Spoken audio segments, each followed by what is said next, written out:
MTA International, reaching the corners of the earth. خطبہ جمعہ پیش کر رہے ہیں جو حضور نے مسجد فضل لندن میں ارشاد فرمایا تھا. ملاحظہ کیجیے. صلی علی رسولنا صلی علی محمد صلی علی نبینا صلی علی محمد صلی علی کریمنا صلی علی محمد صلی علی حبیبنا صلی علی محمد صلی علی امامنا صلی علی محمد صلی علی نبینا صلی علی محمد صلی علی رسولنا صلی علی محمد صلی علی شفیعنا صلی علی محمد صلی علی کریمنا صلی علی محمد صلی علی حبیبنا صلی علی محمد صلی علی امامنا صلی علی محمد صلی علی رحیمنا صلی علی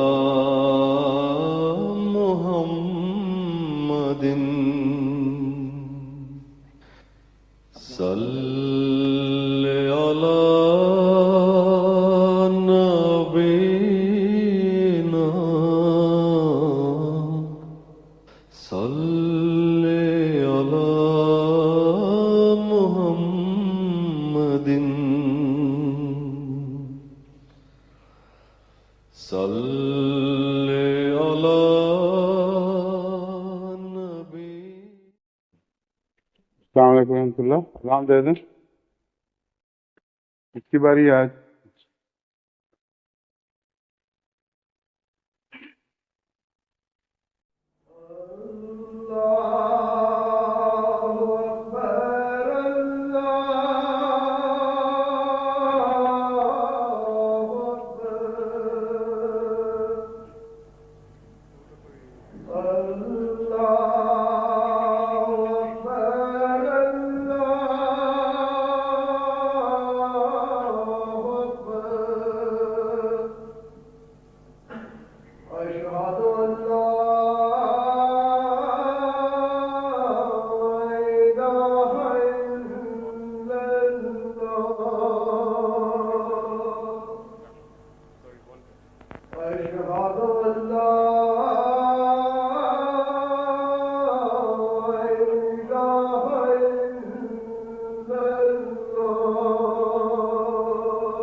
أشهد أن لا إله إلا الله وحده لا شريك له وأشهد أن محمدا عبده ورسوله أما بعد فأعوذ بالله من الشيطان الرجيم بسم الله الرحمن الرحيم الحمد لله رب العالمين الرحمن الرحيم مالك يوم الدين إياك نعبد وإياك نستعين اهدنا الصراط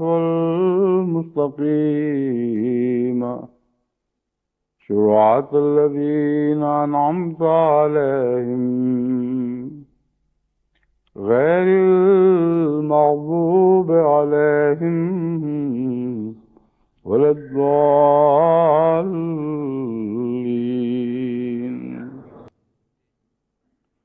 يا أيها الذين آمنوا كتب عليكم الصيام كما كتب على الذين من قبلكم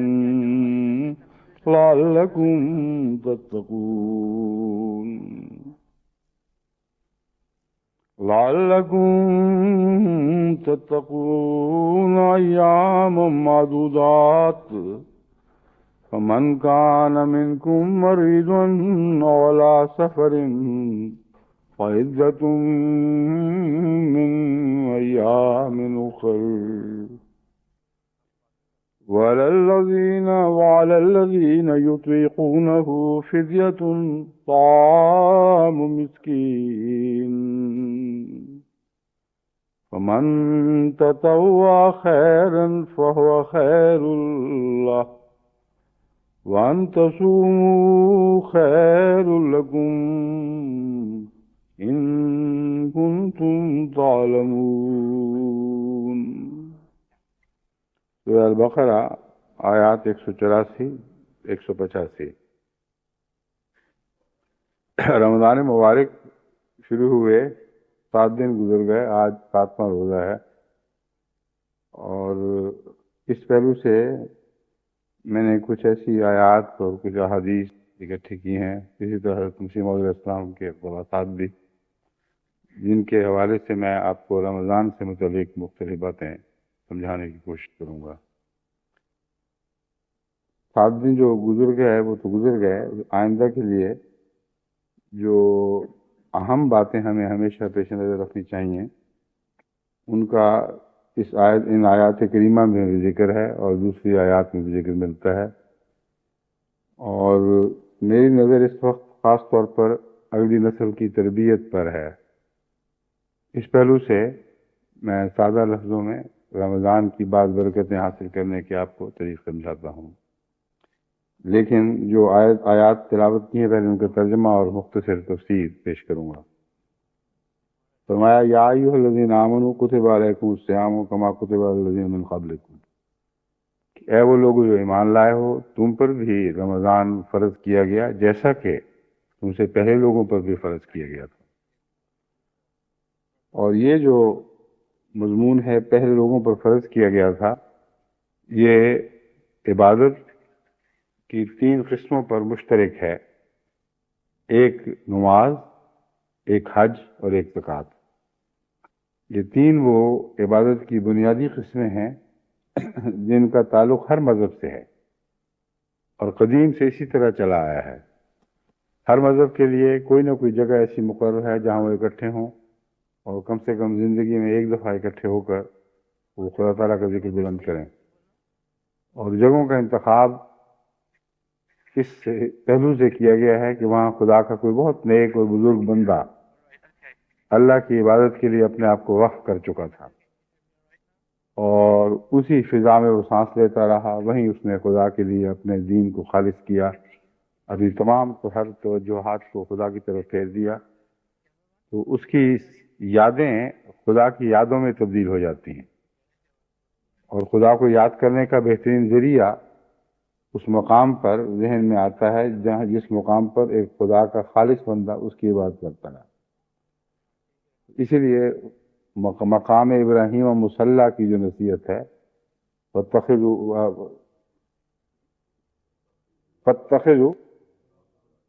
من مقام ابراہیم و مصلی، لفظ میں چھوٹ گیا تھا، اسی لیے میں کچھ سے پوچھا تھا۔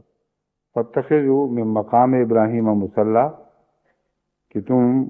بیت اللہ کے حج کے لیے جاؤ تو یاد رکھنا فاتخذوا من مقام ابراہیم و مصلی، اپنی عبادتیں ویسی بنانا جیسے ابراہیم نے بنائی تھی، اور اس مقام کو حاصل کرنے کی کوشش کرنا جو ابراہیم کا مقام تھا، جس طرح اس نے اپنے آپ کو عبادتوں کے لیے وقف کیا۔ بس حج کا تعلق ایسے خدا کے نیک بندوں سے ہے جنہوں نے اپنے دین کو خدا کے لیے خالص رکھا، اور کسی ایک جگہ وہ یا تو دھونی رما کے بیٹھ رہے یا بار بار وہاں آتے رہے، اور اس جگہ کے ساتھ خدا کی عبادت کا تعلق مستقلاً ایک ایسے رشتے میں تبدیل ہو گیا جو توڑا نہیں جا سکتا۔ یعنی ہر قوم کے لیے وہ جگہ اور ذکر الہی وہ ایک ہی چیز کے دو نام بن گئے۔ جب یہ مقام کسی مقام کو نصیب ہو تو اسے پھر وہ حج کے لیے مخصوص کیا جاتا ہے، اور ہر قوم کے لیے الگ الگ خدا تعالیٰ نے ایک مقام بنایا ہے، اور اس کا تعلق اس قوم کے انبیاء اور بزرگوں سے ہے، لیکن سب کے لیے اجتماعی طور پر خانہ کعبہ کو چنا گیا، اور اس کے لیے حضرت ابراہیم علیہ السلام کو ابو الانبیاء کے طور پر ایک غیر معمولی جو شرف حاصل تھا، اس کے حوالے سے ابراہیم کا نام بھی زندہ رکھا گیا، مگر اصل خانہ کعبہ کا مقصد توحید باری تعالیٰ کا وہ قیام تھا جو حضرت صلی اللہ علیہ وآلہ وسلم کے ذریعے وجود میں آنی تھی۔ اسی لیے اسلام سے پہلے خانہ کعبہ کو تمام دنیا کے مذاہب کے لیے اکٹھے ہونے کی جگہ نہ بنایا گیا، حالانکہ آغاز ہی سے یہی مقصد تھا۔ جب سے خانہ کعبہ کی تعمیر کی پہلی اینٹ رکھی گئی، مقصد یہی تھا کہ یہاں تمام بنی نوع انسان جمع ہوں گے۔ بس یہ مقصد اپنے تمام کو پہنچا ہے، اپنے کمال کو پہنچا ہے حضرت صلی اللہ علیہ وآلہ وسلم کی بعثت کے ساتھ۔ تو عبادت کا جو مفہوم ہے اس میں حج ایک اہم حصہ ہے، لیکن زندگی میں ایک دفعہ کی عبادت ہے۔ اگر بار بار کی توفیق ملے تو زائد ہے، ورنہ ایک دفعہ کی عبادت اگر ہو جائے تو یہ بھی بہت بڑی چیز ہے۔ دوسری عبادت جیسا کہ میں نے بیان کیا ہے نماز ہے، جو ہر مذہب میں موجود ہے، مختلف رنگ میں، مختلف شکلوں میں۔ اور تیسری روزے ہیں، یعنی جیسا کہ اس مہینے میں ہم گزر رہے ہیں، اللہ تعالیٰ نے روزوں کو تمام دوسرے مذاہب میں جو اسلام سے پہلے تھے کسی نہ کسی شکل میں فضول فرض فرما دیا۔ بس رمضان میں ان تین عبادت کی قسموں کو ملحوظ رکھتے ہوئے خدا تعالیٰ کے قرب کی کوشش کرنی چاہیے۔ حج تو ابھی بعد میں آئے گا، مگر حج کے مقاصد ضرور رمضان میں پیش نظر رکھے جا سکتے ہیں، اور خانہ کعبہ کو تمام دنیا کا مرجع بنانا، اس کے لیے اس رمضان میں بھی دعائیں ہو سکتی ہیں۔ بس اس پہلو سے ہم حج کے مقاصد بھی کسی حد تک پالیں گے اگر دعاؤں کے ذریعے حج کے اعلیٰ مقاصد کو پیش نظر رکھتے ہوئے بنی نوع انسان کو ان کی طرف مائل کرنے کے لیے التجائیں کریں، اور یہ بنی نوع انسان کا میلان یعنی ان کی اس طرف توجہ ہونا دعاؤں کے سوا ممکن نہیں ہے۔ اس پہلو سے رمضان میں حج کے مقاصد کے لیے دعائیں کرنا بھی داخل ہو جائے گا، کیونکہ یہ عبادت کا ایک اہم حصہ ہے۔ یہ تین پہلو عبادت کے ہیں جن کو ملحوظ رکھتے ہوئے اپنی اگلی نسلوں کی تربیت کی کوشش کریں۔ ان کو بار بار یہ بتائیں کہ عبادت کے بغیر تمہاری زندگی بالکل بے معنی اور حقیر اور بے حقیقت بلکہ باطل ہے، ایک ایسی چیز ہے جو خدا تعالیٰ کے ہاں کسی شمار میں نہیں آئے گی، اس لیے جانوروں کی طرح یہیں مر کے مٹی ہو جاؤ گے، مگر فرق صرف یہ ہے کہ جانور تو مر کر نجات پا جاتے ہیں، تم مرنے کے بعد جزا سزا کے میدان میں حاضر کیے جاؤ گے۔ بس یہ شعور ہے جسے ہمیں اگلی نسلوں میں پیدا کرنا ہے، اور رمضان مبارک میں ایک بہت اچھا موقع ہے کیونکہ فضا سازگار ہو جاتی ہے۔ رمضان ایک ایسا مہینہ ہے جس میں ایسے چہرے بھی دکھائی دیتے ہیں مسجدوں میں جو پہلے کبھی دکھائی نہیں دیے، اور ان کو دیکھ کر دل میں کسی قسم کی تحقیر کے جذبے نہیں پیدا ہوتے، کیونکہ اگر کوئی انسان ان چہروں کو دیکھے اور تحقیر کی نظر سے کہ اب آ گیا ہے رمضان میں پہلے کہاں تھا، تو میرا یہ دین ایمان ہے کہ اس ایسی نظر سے دیکھنے والے کی اپنی باتیں بھی سب باطل ہو جائیں گی اور ضائع ہو جائیں گی، کیونکہ اللہ کے دربار میں اگر کوئی حاضر ہوتا ہے، ایک دفعہ بھی حاضر ہوتا ہے، اگر آپ کو اللہ سے محبت ہے تو پیار کی نظر ڈالنی چاہیے اس کو، اور کوشش کرنی چاہیے کہ اس کو اور قریب کریں اور اس کو بتائیں کہ الحمدللہ تمہیں دیکھ کر بہت ہی خوشی ہوتی ہے، تم اٹھے ہو، تکلیف کی ہے، پہلے عادت نہیں تھی، اب آ گئے ہو، بسم اللہ، جی آیا نو کہیں اس کو، اور اس کو پیار کے ساتھ سینے سے لگائیں تاکہ آپ کے ذریعے سے اور آپ کے اخلاص کے اظہار کے ذریعے سے وہ ہمیشہ کے لیے خدا کا ہو جائے۔ یہ وہ طریق ہے جس سے آپ اپنے گھر میں اپنے بچوں کی بہت عمدہ تربیت کر سکتے ہیں۔ جب وہ صبح اٹھتے ہیں تو ان کو پیار اور محبت کی نظر سے دیکھیں، ان کی حوصلہ افزائی کریں، ان کو بتائیں کہ تم جو اٹھے ہو تو خدا کی خاطر اٹھے ہو، اور ان سے یہ گفتگو کیا کریں کہ بتاؤ آج نماز میں تم نے کیا کیا، کیا اللہ سے باتیں کی، کیا دعائیں کی، اور اس طریق پر ان کے دل میں بچپن ہی سے خدا تعالیٰ کی محبت کے بیج مضبوطی سے گاڑے جائیں گے، یا نشو و نما پکڑ جڑیں ان کی مضبوط ہوں گی، وہ ان میں وہ تمام صلاحیتیں جو خدا کی محبت کے بیج میں ہوا کرتی ہیں وہ نشو و نما پا کر کونپلیں نکالیں گی۔ بس رمضان کے مہینے میں یہ اس پہلو سے ایک کاشتکاری کا مہینہ ہے، اپنے بچوں کے دلوں میں خدا کی محبت کے بیج بونے ہیں، اس طریق پر ان کی آبیاری کرنی ہے، یعنی روزمرہ ان کو نیک باتیں بتا بتا کر کہ ان بیجوں سے بڑی سرسبز خوشنما کونپلیں پھوٹیں، اور رفتہ رفتہ وہ بچے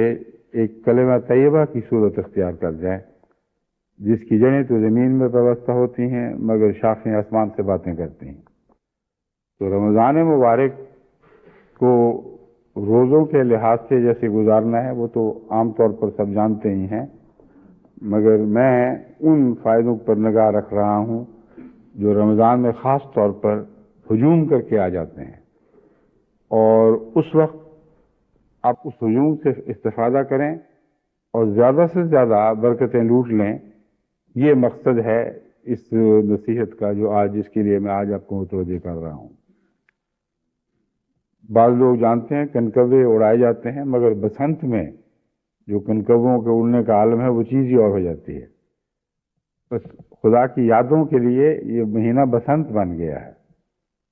اور بار بار ذکر الہی کے جو گیت ہیں وہ گھر گھر سے بلند ہوتے ہیں، مختلف وقتوں میں اٹھتے ہیں، صبح شام تلاوت کی آوازیں آتی ہیں، اور طرح طرح سے انسان اللہ کی یاد کو زندہ اور تازہ اور دائم رکھنے کی کوشش، دائم کرنے کی کوشش کرتا ہے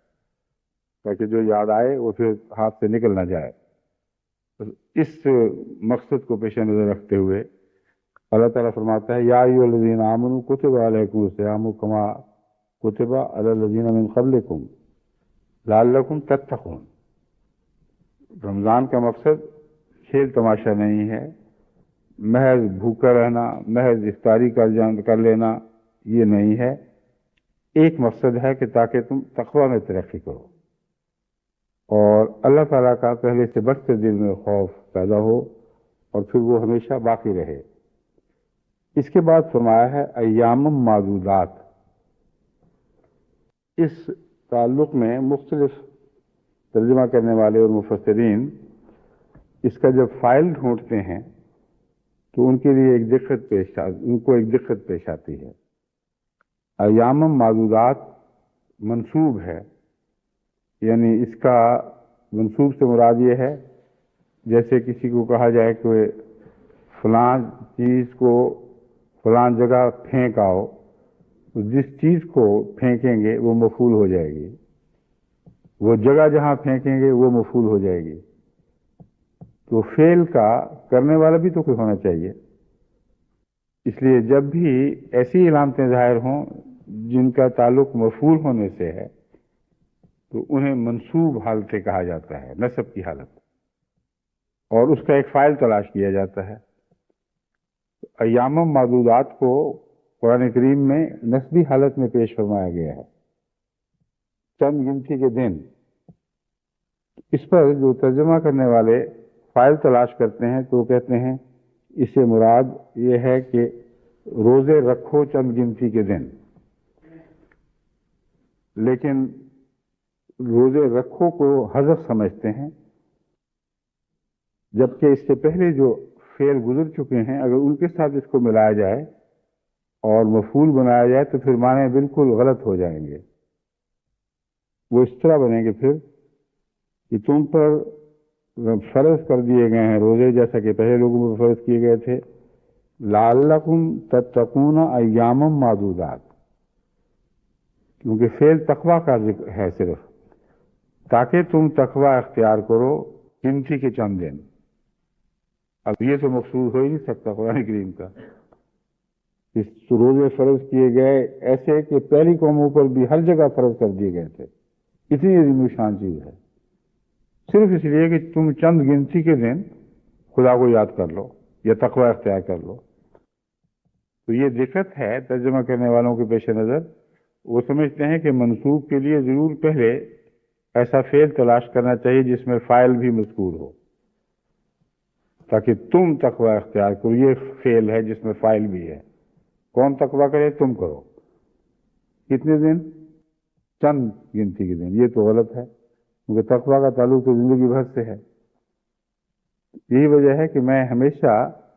یہ منصوبی حالتوں میں فاعل کی تلاش کی بجائے اسے اور معنوں میں پڑھتا ہوں جو عربی لغت کے لحاظ سے جائز ہیں، اور منصوب بعض دفعہ غیر معمولی توجہ دلانے کی خاطر کیا جاتا ہے، اس میں فاعل کی تلاش کی ضرورت ہی کوئی نہیں۔ جب کہ بچو کسی چیز سے، شیر کہہ دیا جائے یا سانپ کہہ دیا جائے یا بچھو کہہ دیا جائے اور یہ نہ کہا جائے کہ بچو، تو اس کو منسوب کر دیا جائے، یا اس کسی اور ایسے موقع پر جب کسی چیز کی عظمت دلانی ہو اسے بھی منسوب کر دیا جاتا ہے۔ اس کے لیے پہلے جملے میں کسی فعل اور اس سے تعلق رکھنے والے فاعل کی تلاش کی ضرورت نہیں ہے۔ جب یہ معنی جو میں کرتا ہوں اس پہلو سے یہ مضمون یوں بنے گا، لعلکم تتقون، دیکھو تقویٰ کا فائدہ تمہیں اس سے پہنچے گا۔ اور جہاں تک محنت کا تعلق ہے، گنتی کے چند دن ہی تو ہیں، کیسا اچھا سودا ہے، چند روزہ محنت کرو گے تو ہمیشہ ہمیشہ کی فلاح پا جاؤ گے، اور تقویٰ حاصل ہوگا جو پھر تمہارا ساتھ نہیں چھوڑے گا، کیونکہ تقویٰ عارضی نیکی کے لیے استعمال ہو ہی نہیں سکتا۔ تقویٰ ایک مستقل چیز ہے جو انسان کے دل میں بس جاتی ہے اور ترقی کرتی رہتی ہے۔ تو لعلکم تتقون کا ایک معنی یہ ہے کہ تاکہ تم تقویٰ میں ترقی کرتے چلے جاؤ اور ہر رمضان تمہارا تقویٰ بڑھا کر جائے، ہر رمضان تمہیں خدا سے پہلے سے زیادہ قریب کر دے۔ یہ مقصد ہے رمضان کا، اور اسی پہلو سے تمام گزشتہ مذہبی قوموں میں روزے فرض کیے گئے۔ اور ہے کیا؟ ایام معدودات،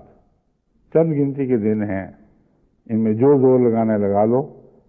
فوائد زندگی بھر کے اور محنت چند دنوں کی۔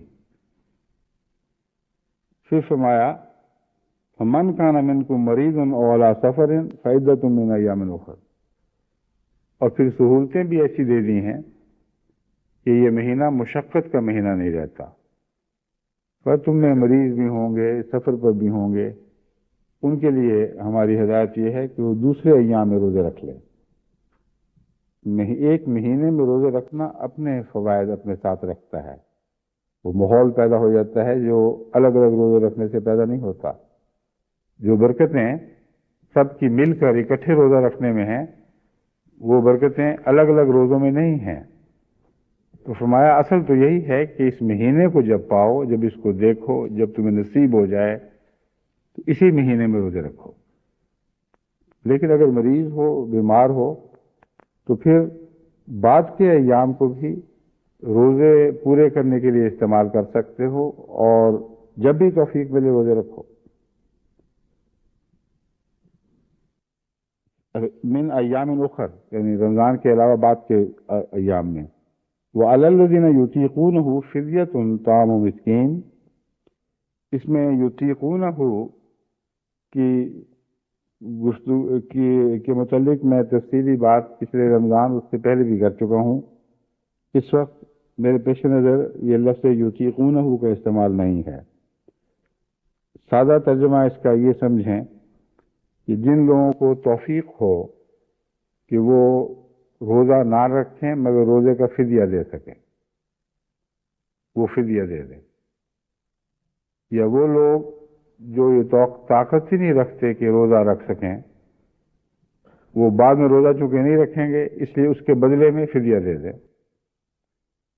تو یہ دونوں معنی اور اس کے علاوہ بھی بعض معنی اس مضمون میں داخل ہیں. یہاں فدیہ کی بات میں سمجھانا چاہتا ہوں کہ فدیہ کیا ہے. فرمایا فدیۃ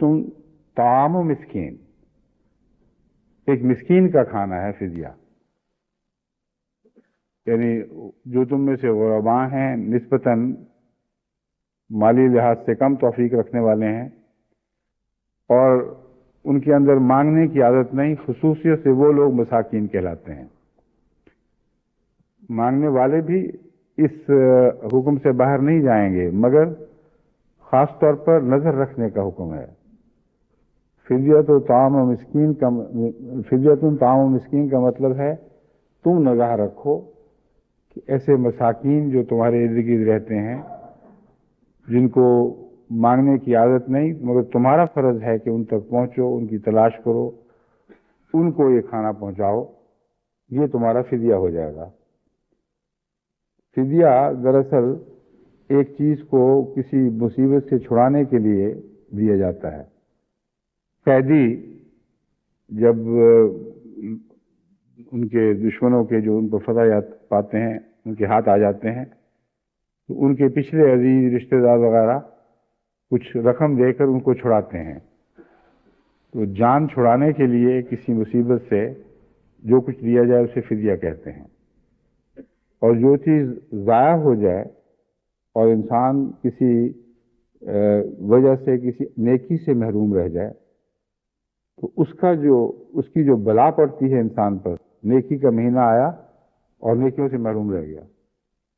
اس بلا سے بھی اسے جان چھڑانی ہے. یہ جو محرومی کا احساس ہے اور محرومی کے نتائج ہیں وہ تو پڑیں گے بہرحال. اس کے لیے خدا تعالیٰ نے یہ فدیہ مقرر فرمایا ہے کہ تم بھوکے رہ کر خدا کی رضا کمانا چاہتے تھے، تمہیں بھوکے رہ کر خود خدا کی رضا کمانے کی توفیق نہیں مل سکی خواہش کے باوجود. اس کا علاج دیکھیں کیسا عمدہ تجویز فرمایا. بھوک میں کوئی بات نہیں ہے، اصل تو تقویٰ ہے. اور اگر تم خدا کی خاطر کسی بھوکے کو کھانا کھلاؤ تو یہ رمضان تمہارے روزے چھوٹنے کا فدیہ ہے. یعنی بظاہر انسان یہ سمجھتا ہے اس کا فدیہ یہ ہو کسی کو روزے رکھواؤ، لیکن روزے رکھوانا فدیہ نہیں، بھوکے کو کھانا کھلانا فدیہ بن گیا. بس اس نیکی کو بھی نہ صرف اس مہینے میں رواج دینا ہے بلکہ اپنے بچوں کو خصوصیت سے بتانا چاہیے. اور اس رمضان کے مہینے میں فدیے کا مضمون چونکہ بھوک سے تعلق رکھتا ہے، بھوک کے حوالے سے سمجھانا چاہیے. اپنی اگلی نسلوں کو بتائیں کہ دیکھو تم خدا کی خاطر بھوکے رہے تھے تو کبھی یہ بھی سوچا کہ خدا کے بہت سے ایسے بندے ہیں جن کو روزمرہ ہی کھانے کی وہ توفیق نہیں ملتی جو تمہیں ملتی ہے. تم صبح بھی اٹھ کے کھاتے ہو، دوپہر کو بھی کھاتے ہو، شام کو بھی، پھر اس کے علاوہ بھی جب توفیق ملے. جو صاحب حیثیت لوگ ہیں یا ان ملکوں میں رہتے ہیں جیسے انگلستان کے رہنے والے ہیں، ان کے بچوں کو تو ہر وقت چلنے کی عادت ہوتی ہے. کوئی جیب میں چینگم ڈال لیا، کوئی چاکلیٹ خرید لیا، کوئی بازار سے وہ چپس لے لیے، فرائز خرید لیں. ہر وقت کچھ نہ کچھ ان کو ملتے رہنا چاہیے، اور اکثر مل ہی جاتا ہے. اور سب بچوں نے اپنی اپنی چیزیں سنبھال کے رکھی ہوتی ہیں اپنے تھیلوں میں کہ ہم یہ کھائیں گے. ان کو سمجھانا چاہیے کہ رمضان کے مہینے، آج کل کے جو مہینے میں تو روزے چھوٹے ہیں مگر بڑے سختی آ جایا کرتے ہیں، مگر آج کل بھی بچوں کو جو پابندی کا احساس ہے، یہ نہیں کھانا، یہ تکلیف ضرور پہنچاتا ہے. بس آپ فدیہ کے حوالے سے ان کو سمجھائیں کہ خدا تعالیٰ نے دیکھو اگر روزے نہ رکھو تو فدیہ دینے کی اور غریبوں کو کھانا کھلانے کی تلقین فرمائی ہے، جس کا مطلب ہے روزے کا تعلق غریبوں کی بھوک سے بھی ہے. اور ساتھ یہ فرما دیا فمن تطوع خیرا فهو خیر له، کہ یہ صرف ان لوگوں کے لیے نہیں ہے جن کے روزے چھوٹ گئے ہیں. غریب کو کھانا کھلانا تو ایک دائمی مضمون ہے، اور رمضان کے مہینے میں تو خصوصیت سے غریب کو کھانا کھلانا ایک بہت بڑی نیکی بن جاتا ہے. فمن تطوع خیرا فهو خیر له، جو روزہ چھوٹے یا نہ چھوٹے اس مہینے میں نیکی کے شوق کی خاطر از خود لوگوں کے غریبوں کو کھانا کھلانے کا انتظام کرتا ہے تو یہ اس کے لیے بہت ہی بہتر چیز ہے. تو اس حوالے سے غربت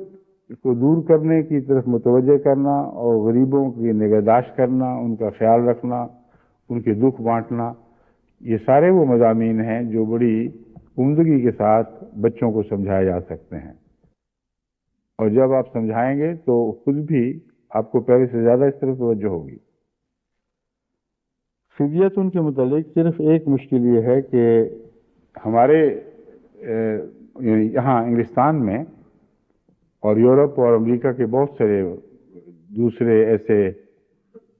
یورپ اور امریکہ جیسے اور بھی کئی ممالک ہیں، مثلا جاپان ہے، جو روزمرہ کے کھانے کو کوئی خاص اہمیت دیتے ہی نہیں، کیونکہ ان میں اکثر لوگ روزمرہ کے کھانے کی توفیق ایسی رکھتے ہیں کہ وہ زائد عیاشی اور عیش و عشرت کے لیے تو پیسے چاہتے ہیں، کھانا ان کا مسئلہ ہی کوئی نہیں ہے، جو مرضی کھائیں، اور اتنی کمائی ضرور کر لیتے ہیں کہ آسانی سے پیٹ بھر سکتے ہیں. زوائد کے لیے، شرابیں پینے کے لیے، عیش و عشرت کے دوسرے سامانوں کی خاطر اگر کچھ نہ ان کو ملے تو وہ اس کو غربت سمجھتے ہیں. لیکن ان کی توجہ اس طرح جاتی ہی نہیں کہ دنیا میں بہت سے ایسے ممالک ہیں جہاں 2 وقت کی روٹی بھی میسر نہیں آتی، اگر 1 وقت کی روٹی بھی میسر آ جائے تو وہ بھی بڑی غنیمت سمجھی جاتی ہے. تو سوال یہ ہے کہ یہاں کیسے آپ کو یہ توفیق مل سکتی ہے فدیت و تعاون اسکیم کی؟ 2-3 طریق ہیں. ایک تو یہ کہ جو غریب ممالک ہیں ان کے لیے آپ فدیے بھیجیں، اگرچہ وہ ذاتی تعلق جو غریب کی براہ راست خدمت سے قائم ہوتا ہے وہ تو نہیں ہو سکے گا، لیکن ایک کچھ نہ کچھ بدل تو ضرور ہے. بس اس مہینے میں اپنے بچوں کو بھی اس بات پر آمادہ کریں کہ اگرچہ روزے تم پر فرض نہیں، فدیہ فرض نہیں ہے، مگر قرآن تو فرما رہا ہے فمن تطوع خیرا، تو جو بھی نیکی شوق سے کرتا ہے، نفلی طور پر کرتا ہے، تو اس کے لیے بہت بہتر ہے. تو کچھ اپنے غریب بھائیوں کے لیے دنیا میں کہیں بھی بستے ہوں، ان کے لیے کچھ اپنے جیب خرچ سے نکالو، اور روزمرہ کوئی نہ کوئی صدقہ خدا کی خاطر دے دیا کرو. تو اس طرح بچپن ہی سے ان کے دلوں میں غریب کی ضرورت کا احساس پیدا ہو جائے گا، اور جو اپنی طرف سے اپنے اکٹھے کیے ہوئے پیسوں میں سے کچھ دیں گے،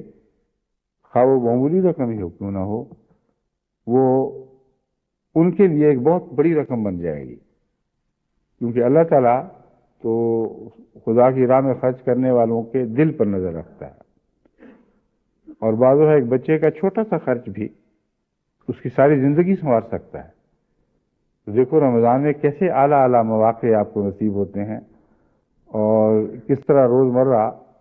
آپ کی اولاد کی تربیت آپ کے لیے آسان ہو جاتی ہے۔ ایک ماحول بنا ہوا ہے، اٹھ رہے ہیں روزوں کے وقت، افطاری کے وقت اکٹھے ہو رہے ہیں، اس وقت عام طور پر لوگ مختلف گپیں مار کے اپنا وقت ضائع کر دیتے ہیں۔ سحری کے وقت بھی میں نے دیکھا یہ رجحان ہے کہ ہلکی پھلکی باتیں کر کے تو ہنسی مذاق یا دوسری باتوں میں سحری کے وقت کو ٹال دیتے ہیں اور یا ضائع کر دیتے ہیں۔ اسی طرح افطاری کا حال ہے۔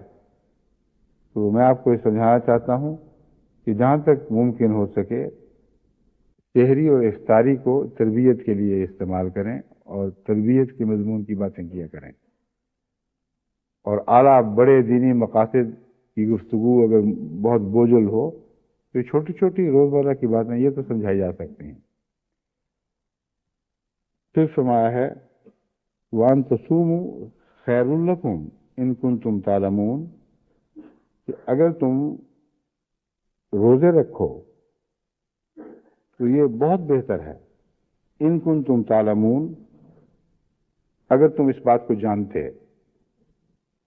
یہاں جب اجازت دے دی ہے فدیہ کی، اور اگر مریض ہو یا سفر پر ہو تو ہدایت یہ فرمائی ہے کہ پھر بعد کے ایام میں روزے رکھو۔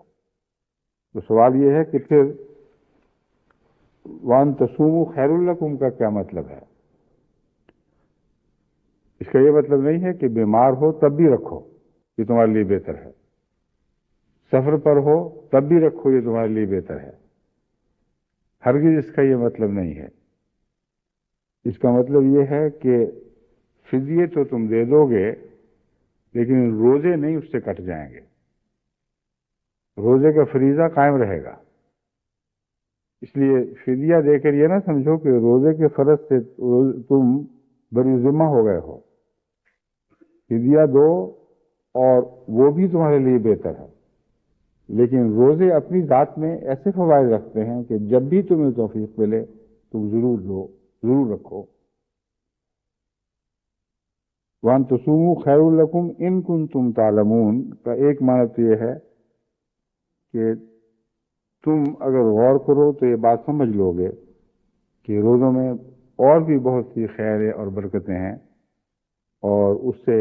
فائدہ اٹھانا تمہارے اپنے فائدے کی بات ہے۔ لیکن ان کنتم تعلمون میں ایک مضمون کاش کا بھی پایا جاتا ہے۔ اے کاش تمہیں معلوم ہوتا کہ روزے میں کیا کیا فوائد ہیں، اور اگر یہ معلوم ہوتا تو تطوع خیرن کا مضمون روزوں کے ساتھ بھی چسپاں ہو جاتا۔ پھر تم کوشش کرتے کہ صرف رمضان کے فرض روزے ہی نہ رکھتے، بلکہ تطوع خیرن کے تابع نفلی روزے بھی بہت رکھتے، مگر تمہیں پتہ نہیں کہ رمضان کے روزے کے فائدے کیا کیا ہیں۔ اس نقطۂ نگاہ سے روزے کے فوائد کے تعلق میں آپ کے سامنے چند اور باتیں بھی رکھنا چاہتا ہوں۔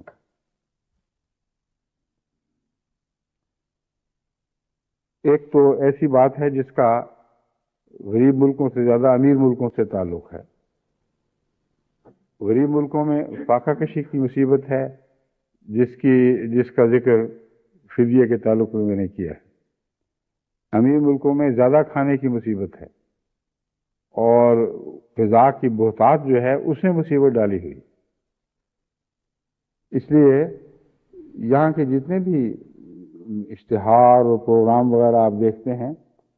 ان میں یہ نسخے بتائے جاتے ہیں کہ موٹاپا کیسے دور کرنا ہے، اور اس کے لیے نئی نئی ترکیبیں ایجاد ہو رہی ہیں، نئی نئی دوائیاں بن رہی ہیں۔ اب کسی بھوکے ملک میں جا کر آپ یہ اشتہار شائع کریں تو لوگ اشتہار پھاڑ کے اشتہار لکھنے والوں کی جان کے درپے ہو جائیں۔ مگر یہاں یہی بیماری ہے، بہتات، کسی چیز کی حد سے زیادہ کوئی چیز حد سے زیادہ دستیاب ہو، پتہ نہ ہو کہ کیا کرنا ہے۔ اب پیچھے جب وہ ان کی کرسمس گزری ہے تو کھا کھا کے انہوں نے ستیہ ناش کر لیا اپنی صحت، دن رات چرنے کا شغل تھا کہ اس طرح کرسمس منائی جا رہی، اور کسی نے کہا کہ سب کچھ، ساری دولت کرسمس کے دن گندی نالیوں میں بہا دینا، یہ مدعا معلوم ہوتا ہے کرسمس کا۔ تو خدا تعالیٰ دونوں طرف نصیحت فرماتا ہے، ایک طرف ان لوگوں کے لیے جن لوگوں کے پاس نہیں ہے، ان کے لیے کئی نصیحتیں ہیں رمضان میں، اور پھر ان کے لیے بھی جن کے پاس بہت کچھ ہے، بہت سی نصیحتیں ہیں۔ ایک یہ تھی جو اس کا میں نے ذکر کیا کہ اپنے غریب بھائیوں کا خیال کرو، روزے کی بھوک کی جب تکلیف پہنچے اس وقت سوچا کرو کہ خدا کے کتنے بندے ہیں جو روزمرہ کی معمولی ضرورتوں سے کے بھی محتاج بنے بیٹھے ہیں، ان کے پاس کچھ نہیں ہے کھانے کو۔ اور پھر اس کے نتیجے میں جو تقویٰ پیدا ہو وہ ان چند ایام تک محدود نہ رہے، بلکہ جیسا کہ میں نے قرآن کریم کی ان آیات سے استنباط کیا ہے، وہ مستقل تمہاری دولت بن جائے۔ ایام معدودات کی تکلیف ایسے غریب بھائیوں کی تکلیف کا احساس دلائے جو ہمیشہ بھوکے رہتے ہیں، کسی رمضان کی وجہ سے تو بھوکے نہیں رہتے۔ تو ایک عارضی تکلیف ایک مستقل راحت کا سامان پیدا کر دے گی، اور جو تمہیں سکون نصیب ہوگا غریبوں کو کھانا کھلا کر اور غریبوں کی خدمت کے ذریعے، یہ سکون مستقل ہو جائے گا، اور بھوک کی تکلیف عارضی تھی۔ بس دوسرا پہلو جو اس کا ہے، تم اپنی صحت کا بھی خیال کرو۔ بھوکے رہتے ہو تو سارا دن یہ سوچ کر نہ گزارنا کہ جب روزہ ختم ہوگا تو پھر یہ نعمتیں کھاؤں گا، اتنا زیادہ کھاؤں گا کہ ساری روزے کی کسر مٹا دوں گا، بلکہ حضرت صلی اللہ علیہ وسلم فرماتے ہیں صوموا تصحوا، روزے رکھو تاکہ تمہاری صحت اچھی ہو۔ اور صحت اچھی تبھی ہو سکتی ہے کہ اگر آپ روزوں سے یہ سبق سیکھیں کہ ہم جو بہت زیادہ کھایا کرتے تھے بڑی سخت بیوقوفی تھی، رمضان نے ہمیں یہ کھانے کا سلیقہ سمجھا دیا۔ در حقیقت اس سے بہت کم پر ہمارا گزارا ہو سکتا ہے جو ہم پہلے کھایا کرتے تھے۔ اپنی خوراک بچاؤ اور اس کے ساتھ اپنی صحت کی حفاظت کرو۔ اب امر واقعہ یہ ہے کہ اس سے بہتر ڈائٹنگ کا اور کوئی طریق نہیں ہے جو روزوں نے ہمیں سکھایا۔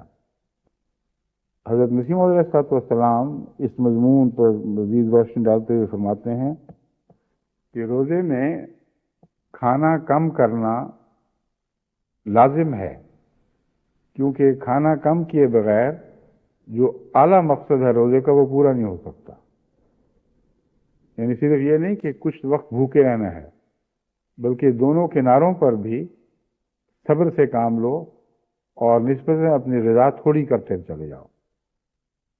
فرماتے ہیں اس کے بغیر انسان کی توجہ اللہ تعالیٰ کی طرف سے نہیں ہو سکتی۔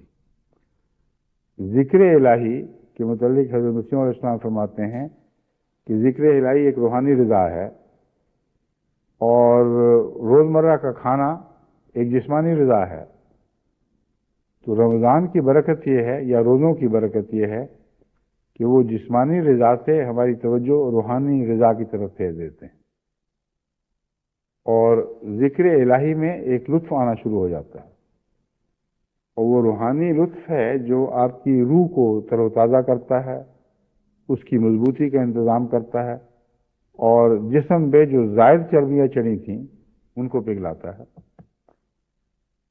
بس روزے کا امیروں کی صحت کے ساتھ بڑا بھاری تعلق ہے، لیکن اگر امیر روزے کا انتقام دونوں کناروں پر لیں، یعنی جب افطاری کریں تو اتنا کھائیں اور ایسی ایسی عجیب نعمتیں کھائیں کہ عام روزمرہ دنوں میں وہ نہیں کھاتے تھے، تاکہ روزے کا بدلہ اتارا جائے، اور رات جو بیچ میں پڑے پھر دوسرے دن سحری کے وقت اس عزم کے ساتھ بیٹھیں کہ اب ہم نے بھوک کو قریب نہیں پھٹکنے دینا، اتنا کھائیں گے کہ صبح آنکھ کھلے تو عذاب بن جائے، میدے میں تیزاب ابل رہے ہوں، مصیبت پڑی ہوئی ہو، اور پھر علاج سو کر کیا جائے تاکہ اور سوئیں اور اس مصیبت سے نجات ملے، اور سو سو کر جس طرح بھی بن پڑے افطاری کا انتظار ہو۔ اگر یہ مقصد ہے رمضان کا اور روزوں کا، تو یہ تو تم آپ کو پہلے حال سے بدتر کر کے چھوڑ جائے گا۔ اس لیے مقصد کو سمجھیں اور اس مقصد کو اپنے پیش نظر بھی رکھیں، بچوں کو بھی سمجھائیں کہ اگر تم نے بھوک کا مزہ دیکھا ہی نہیں اور تمہیں یہ نہیں پتا کہ بھوک کے وقت تمہیں ذکر الہی کرنا چاہیے اور اللہ تعالیٰ کی یاد میں وقت صرف کر کے جو بھوک کی بے چینی ہے اسے کم کرنا ہے، اور یہ جو مضمون ہے بدنی غذا کا ایک روحانی غذا کے ذریعے بدنی غذا کی کمی کا روحانی غذا کے ذریعے ازالہ کرنا، یہ مضمون حضرت مسیح موعود علیہ السلام نے بڑی عمدگی کے ساتھ بڑی تفصیل سے کھول کر ہمارے سامنے رکھا ہے۔ لیکن ایک اور بات میں آپ کو یہ بتا دوں اس تعلق میں کہ یہ جو فدیہ ہے اس کے علاوہ بھی رمضان میں افطاریاں کرانے کا رواج چل پڑتا ہے، جو بسا اوقات اس مقصد کے خلاف ہو جاتا ہے جو میں اب بیان کر رہا ہوں۔ وہ سمجھتے ہیں کھانا کھلانا افطاری کرانا چونکہ ثواب کا کام ہے، اس لیے ہم جتنی زیادہ سجا کر افطاریاں کرائیں گے، لوگوں کو بھیجیں گے، اتنا ہی ہمارا رمضان کامیابی سے گزرے گا۔ اس میں کوئی شک نہیں کہ حضرت اقدس محمد مصطفیٰ صلی اللہ علیہ وآلہ وسلم سے یہ ثابت ہے کہ افطاری کروانا ایک نیکی کا کام ہے، اور غریب کو روزہ رکھوانا بھی ایک نیکی کا کام ہے، مگر قرآن کریم فرماتا ہے کہ ایسی نیکی نہ کرو کہ لا یکون فرماتا ہے لا یکون دولتم بین الاغنیاء منکم، کہ جو خدا تعالیٰ نے تمہیں نعمتیں عطا فرمائی ہیں مختلف صورتوں میں، بعض دفعہ خدا تعالیٰ اس زمانے میں جہاد کے نتیجے میں بہت سی کثرت سے دولتیں صحابہ کو عطا کرتا رہا، اس کے مصارف کا بیان کرتے ہوئے یہ تو متوجہ فرمایا کہ لا یکون دولتم بین الاغنیاء منکم، جب تم خدا تعالیٰ تمہیں بحیثیت بنائے، تمہارے اموال میں برکت دے، تو تحفے دینے کا اس دولت مند ہونے سے یا خدا تعالیٰ کی نعمتیں حاصل کرنے سے ایک طبی تعلق ہے۔ ہر امیر تو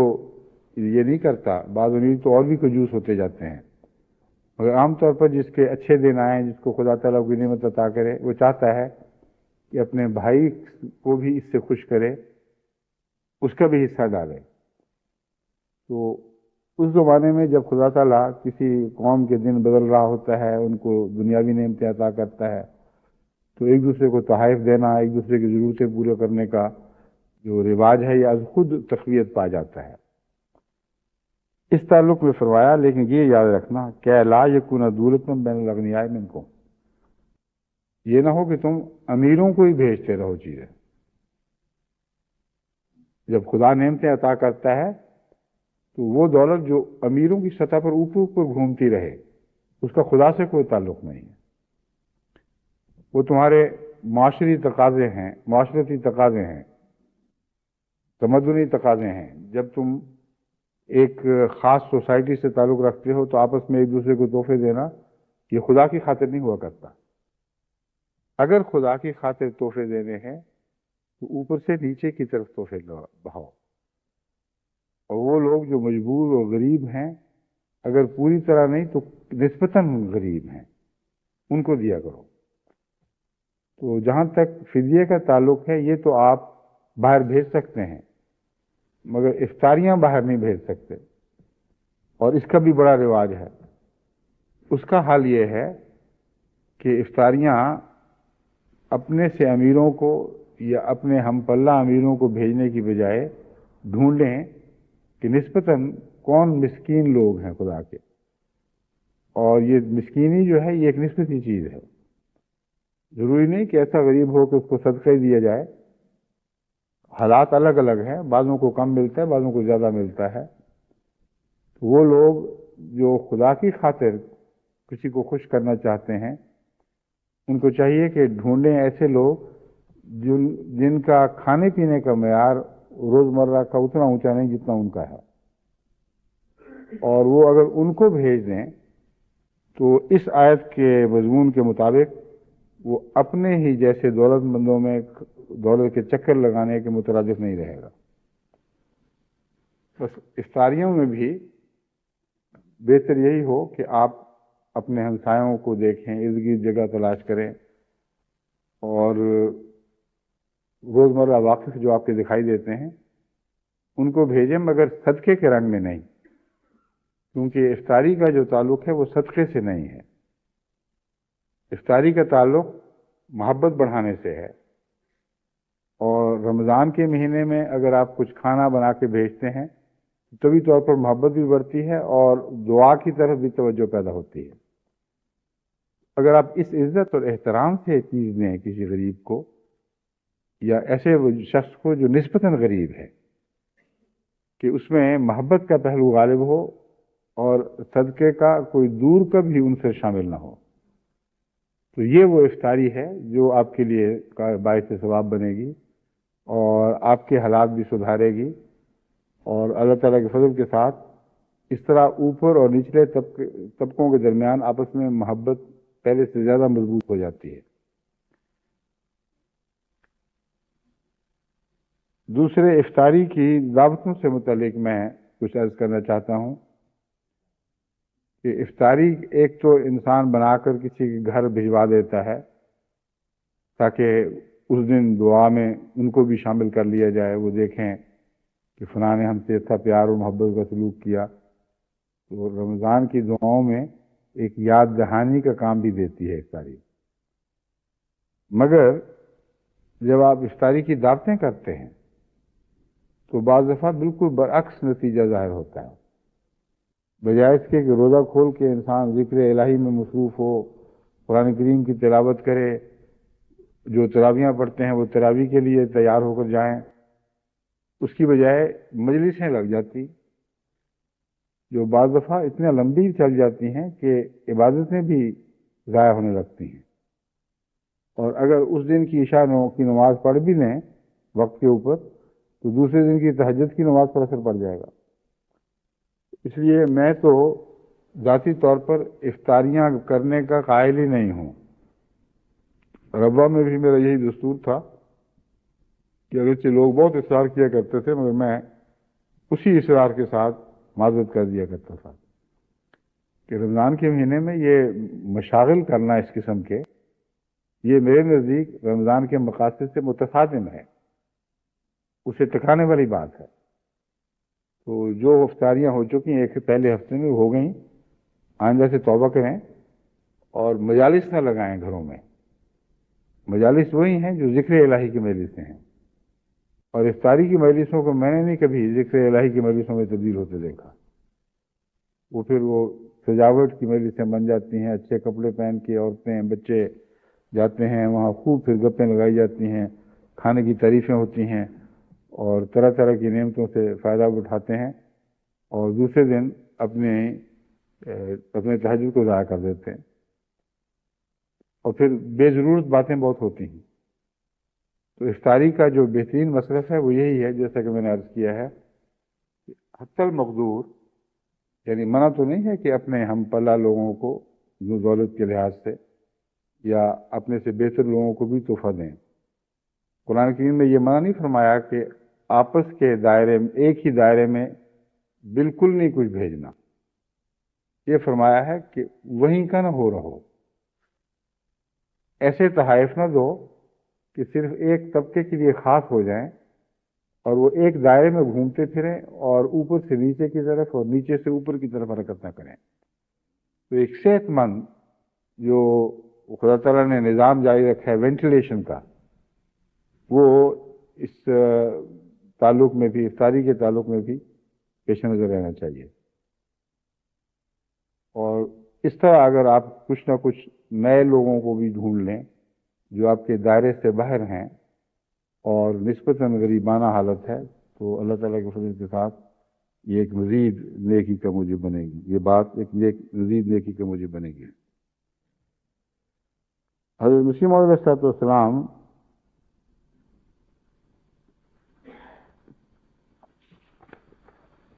کا اقتباس ہے، آپ فرماتے ہیں حدیث شریف میں آیا ہے کہ دو آدمی بڑے بدقسمت ہیں، ایک وہ جس نے رمضان پایا پھر رمضان گزر گیا اور اس کے گناہ بخشے نہ گئے، اور دوسرا وہ جس نے والدین کو پایا اور والدین گزر گئے اور گناہ بخشے نہ گئے۔ یہ جو دو قسم کے انسانوں کا ذکر ہے، دراصل یہ اللہ کے تعلق میں لازماً یہی مضمون ہے جو رمضان کے ساتھ گہرا تعلق رکھتا ہے۔ اللہ تعالیٰ کے حوالے سے یہی مضمون ہے جو رمضان کے حوالے سے سمجھانا بہت ضروری تھا، اور حضرت اقدس محمد مصطفیٰ صلی اللہ علیہ وآلہ وسلم نے یہ جو بات بیان فرمائی ہے کہ والدین کو پایا اور گناہ بخشنے گئے، اسی حالت میں رمضان گزر گیا، یہ بہت ہی گہرا نقطہ ہے جس کا قرآنی تعلیم سے تعلق ہے۔ قرآن کریم فرماتا ہے قُلْ تَعَالَوْا أَتْلُوا مَا حَرَّمَ رَبُّكُمْ عَلَيْكُمْ أَلَّا تُشْرِكُوا بِهِ شَيْئًا وَبِالْوَالِدَيْنِ إِحْسَانًا۔ تو کہہ دے کہ آؤ میں تمہیں وہ بات بتاؤں جو خدا تعالیٰ نے حرام کر دی ہے تم پر۔ ایک یہ کہ خدا کا شریک نہیں ٹھہرانا، اپنی عبادت کو اسی کے لیے خالص کر لو۔ دوسرا یہ کہ ماں باپ سے لازماً احسان کا سلوک کرنا ہے، اور ماں باپ کی نافرمانی کر کے خدا کی ناراضگی نہ کما بیٹھنا۔ تو شرک کا مضمون خدا تعالیٰ نے اس طرح بیان فرمایا کہ میرا شرک کرو گے تو یہ بہت ہی بڑا گناہ ہوگا، حرام کر دیا تم پر، لیکن ماں باپ سے جو احسان کرو گے وہ میرا شریک بنانا نہیں ہے۔ شرک سے نیچے اگر کسی کی عظمت خدا تعالیٰ نے قائم فرمائی ہے تو وہ ماں باپ کے حقوق کی ادائیگی نہیں، اس سے بڑھ کر ان سے حسن سلوک کرنا ہے۔ پس حضرت رسول اللہ صلی اللہ علیہ وآلہ وسلم نے جو یہ فرمایا کہ رمضان شریف میں دو آدمی بڑے بدقسمت ہیں جو نہ خدا کو پا سکیں نہ ماں باپ کا کچھ کر سکیں۔ رمضان گزر جائے اور ان دو پہلوؤں سے ان کے گناہ نہ بخشے گئے ہوں، تو یہ دو الگ الگ چیزیں نہیں، ایک دوسرے کے ساتھ مربوط چیزیں ہیں۔ وجہ یہ ہے کہ اللہ کا سب سے بڑا احسان ہے، اور اس احسان میں اور کوئی شریک نہیں ہے، یعنی اس نے آپ کو پیدا کیا، اس نے سب کچھ بنایا، اور ماں باپ بھی اس میں شریک ہو ہی نہیں سکتے، کیونکہ ماں باپ کو بھی اسی نے بنایا، اور ماں باپ کو جو توفیق بخشی آپ کو پیدا کرنے کی وہ اسی نے پیدا کی ہے۔ اپنے طور پر تو کوئی کسی کو پیدا کر ہی نہیں سکتا اپنے زور سے۔ ایک معمولی سا خون کا لوتھڑا بھی انسان پیدا نہیں کر سکتا اگر خدا تعالیٰ نے اس کو ذرائع نہ بخشے ہوں۔ پہلا مضمون یہ ہے کہ اللہ خالق ہے، اس لیے اس کا شریک ٹھہرانے کا کسی کو کوئی حق نہیں ہے، اور سب سے بڑا ظلم ہے کہ خدا جس نے سب کچھ بنایا ہو اس کو نظر انداز کر کے نعمتوں کے شکریہ دوسروں کی طرف منسوب کر دیے جائیں۔ پھر اس تخلیق کا اعادہ ماں باپ کے ذریعے ہوتا ہے، اور پھر ماں باپ کی وجہ ساتھ آپ کا وجود بنتا ہے۔ اگر ایک تخلیق کو پیش نظر رکھتے ہوئے آپ احسان کا سلوک کریں گے تو جو عظیم خالق ہے لازماً اس کے لیے بھی دل میں امتنان اور احسان کے جذبات زیادہ زور کے ساتھ پیدا ہوں گے اور پرورش پائیں گے۔ بس یہ دو مضمون جڑے ہوئے ہیں۔ جو ماں باپ کے احسان کا خیال نہیں کرتا اور جواباً ان سے احسان کا سلوک نہیں کرتا، اس سے یہ توقع کر لینا کہ وہ اللہ کے احسانات کا خیال کرے گا، یہ بالکل دور کی کوڑی ہے۔ بس ماں باپ کا ایک تخلیقی تعلق ہے جسے اس مضمون میں ظاہر فرمایا گیا ہے، اور رمضان مبارک میں اللہ تعالیٰ نے رمضان کا مقصد خدا تعالیٰ کو پانا قرار دے دیا ہے، اور خدا تعالیٰ کو حاصل کرنا بنیادی مقصد بیان فرمایا ہے۔ بس اس تعلق سے حضرت رسول اللہ صلی اللہ علیہ وآلہ وسلم جو سب سے زیادہ قرآن کا عرفان پلائے گئے، آپ نے یہ مضمون ہمارے سامنے اکٹھا پیش کیا کہ رمضان کی برکتوں سے فائدہ اٹھاتے وقت ہر قسم کے محسنوں کا احسان اتارنے کی کوشش کرو۔ ماں باپ کا احسان تو تم اتار سکتے ہو ان معنوں میں کہ تم مسلسل ان سے احسان کا سلوک کرتے رہو، عمر بھر کرتے رہو۔ اگر احسان نہ بھی اترے تو کم سے کم تم ظالم اور بے حیا نہیں کہلاؤ گے، تمہارے اندر کچھ نہ کچھ یہ تمانیت پیدا ہوگی کہ ہم نے اتنے بڑے محسن اور محسنہ کی کچھ خدمت کر کے تو اپنی طرف سے کوشش کر لی ہے کہ جس حد تک ممکن تھا ہم احسان کا بدلہ اتاریں۔ اللہ تعالیٰ کے احسان کا بدلہ نہیں اتارا جا سکتا، اور ایک ہی طریق ہے کہ ہر چیز میں اپنی عبادت کو اس کے لیے خالص کر لو، اس کا کوئی شریک نہ ٹھہراؤ۔ اور یہ جو مضمون ہے کوئی شریک نہ ٹھہراؤ، اس کو انشاءاللہ میں آئندہ خطبے میں آپ کے سامنے بیان کروں گا، اور اس حدیث کے حوالے سے باقی مضمون انشاءاللہ اگلے خطبے میں آپ کے سامنے کھولوں گا۔ تو اس طرح میں چاہتا ہوں کہ رمضان کے مہینے کے خطبوں میں رمضان کے فلسفہ، اس کی روزمرہ کی افادیت اور اس کے تقاضے پورے کرنے کے طریق آپ کو سمجھانے کی کوشش کروں۔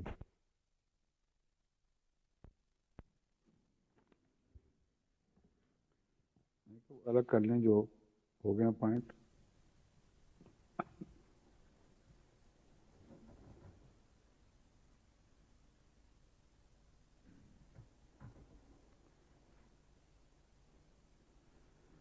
الحمد لله نحمده ونستعينه ونستغفره ونؤمن به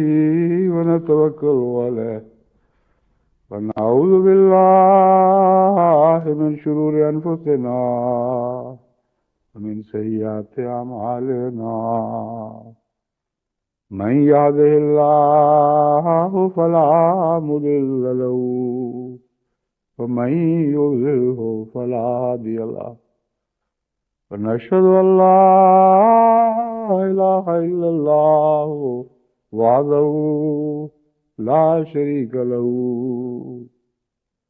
ونشهد أن محمدا عبده ورسوله عباد الله رحمكم الله إن الله يأمر بالعدل والإحسان وإيتاء ذي القربى وينهى عن الفحشاء والمنكر والبغي يعظكم لعلكم تذكرون اذكروا الله يذكركم وادعوه يستجب لكم ولذكر الله أكبر.